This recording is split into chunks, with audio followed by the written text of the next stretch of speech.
Assalamualaikum warahmatullahi wabarakatuh. Perkenalkan, nama saya Rembulan Novita Hati dari Prodi Pendidikan Agama Islam kelas 1A. Saya akan menjelaskan perbedaan ilmu hadis riwayah dan ilmu hadis diroyah. Sebelum saya menjelaskan kedua perbedaan ilmu hadis tersebut, saya akan menjelaskan pengertian dari ilmu hadis riwayah dan ilmu hadis diroyah. Ilmu hadis riwayah menurut bahasa berasal dari kata rawa, yarwi, riwayatan, yang artinya pemindahan atau penukilan. Disebut demikian karena inti dari ilmu ini memang pemindahan riwayat, penukilan riwayat, baik secara lisan maupun tulisan. Jadi, ilmu hadis riwayah adalah ilmu yang mencakup penukilan riwayat yang berkaitan dengan Rasulullah Shallallahu Alaihi Wasallam, baik dari segi perkataan yang disampaikannya, amal perbuatan yang dilakukannya, dan ketetapan serta sifat-sifatnya yang diriwayatkan oleh para sahabat dan tabi'in. Pelopor ilmu hadis riwayah adalah Muhammad bin Muslim bin Ubaidillah bin Abdullah bin Syihab al-Zuhri. Beliau wafat pada tahun 125 Hijriah.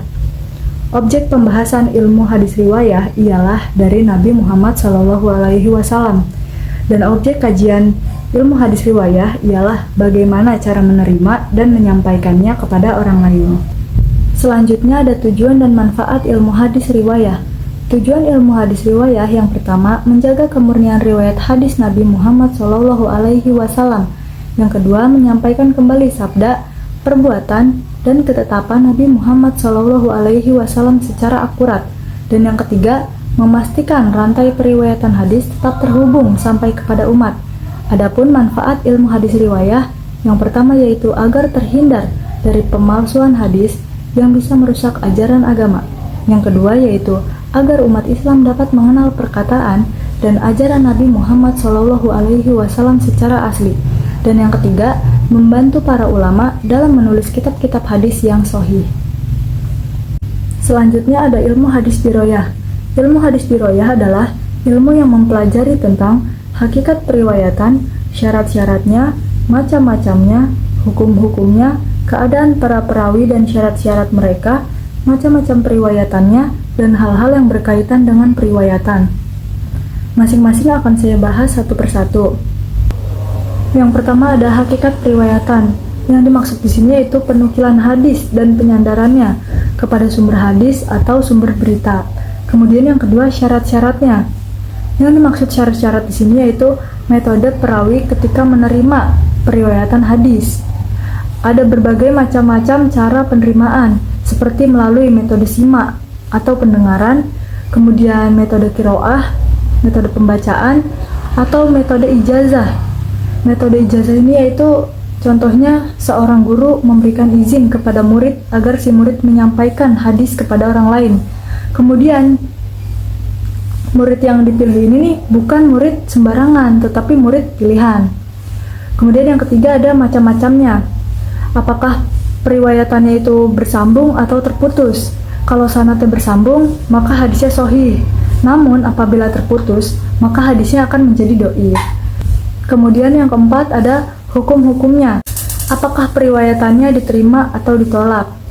Periwayat atau hadis itu bisa diterima apabila sanadnya bersambung, perawinya sifatnya adil, perawinya sifatnya jujur, tidak suka berbohong, kemudian matanya tidak ada kejanggalan, dan tidak ada cacatnya, maka hadisnya diterima.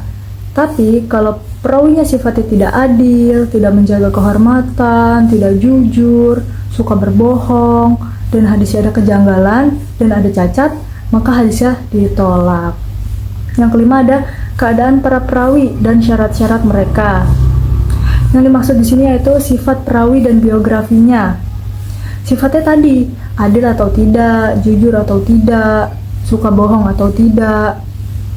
Dan biografinya, kapan lahirnya, siapa orang tuanya, berguru kepada siapa saja, muridnya siapa saja, dan wafatnya kapan. Yang keenam ada macam-macam periwayatannya. Maksudnya tuh bentuk pembukuannya. Jadi ada bentuk musnad, jami, dan lain-lain. Itu bentuk pembukuan. Kemudian yang terakhir ada hal-hal yang berkaitan dengan periwayatan. Maksudnya nih istilah-istilah yang dipakai oleh ahli hadis. Dalam penelitiannya ada istilah hadis sunnah, hadis khobar, hadis mutawatir, hadis marfu, hadis mauquf, hadis ahad, hadis doif, hadis hasan, dan lain-lain. Selanjutnya ada tujuan dan manfaat ilmu hadis diroyah. Tujuan ilmu hadis diroyah yang pertama, menetapkan kaidah-kaidah ilmiah dalam menguji kualitas hadis. Yang kedua, menilai kredibilitas perawi dan keutuhan sanad. Dan yang ketiga, menentukan apakah suatu hadis dapat dijadikan dalil hukum syariat. Kemudian, manfaat ilmu hadis diroyah yang pertama, membantu umat Islam dalam membedakan hadis sahih, hadis hasan, hadis doif, atau hadis maudhu. Yang kedua, memperkuat keyakinan bahwa ajaran Islam bersumber dari dalil yang terpercaya. Dan yang ketiga, menjadi pedoman dalam mengamalkan hadis yang benar sesuai syariat. Selanjutnya ada fokus pembahasan. Ilmu hadis riwayah fokus untuk mempelajari periwayatan hadis, meneliti lafaz dan matan hadis, mengkaji cara menerima, menyampaikan, dan meriwayatkan hadis, serta memastikan keterhubungan sanad antara perawi dengan Nabi Muhammad SAW. Sedangkan ilmu hadis diroyah fokus mempelajari kaidah-kaidah untuk menilai kualitas hadis, membahas jenis-jenis hadis, mengkaji kredibilitas perawi, meneliti kesesuaian hadis, dan menetapkan hukum penerimaan atau penolakan hadis. Selanjutnya ada hubungan antara ilmu hadis riwayah dan ilmu hadis diroyah. Yang pertama, kesinambungan fungsi. Tanpa ilmu hadis riwayah, tidak ada teks hadis yang bisa diteliti, dan tanpa ilmu hadis diroyah, tidak ada jaminan keaslian dan kualitas hadis. Jadi keduanya memiliki kesinambungan. Yang kedua, saling melengkapi. Riwayah bertugas meriwayatkan dan menjaga teks hadis. Sedangkan ilmu hadis diroyah bertugas untuk mengkritisi, menilai, dan memahami hadis tersebut. Kemudian yang ketiga, keterkaitan historis. Pada masa awal Islam, fokus utama ilmu hadis riwayah yaitu menjaga hafalan dan tulisan hadis. Namun setelah muncul hadis palsu, ilmu hadis diroyah hadir untuk melakukan kritik sanad dan matan. Yang keempat, satu tujuan utama. Keduanya sama-sama bertujuan menjaga kemurnian ajaran Nabi Muhammad SAW.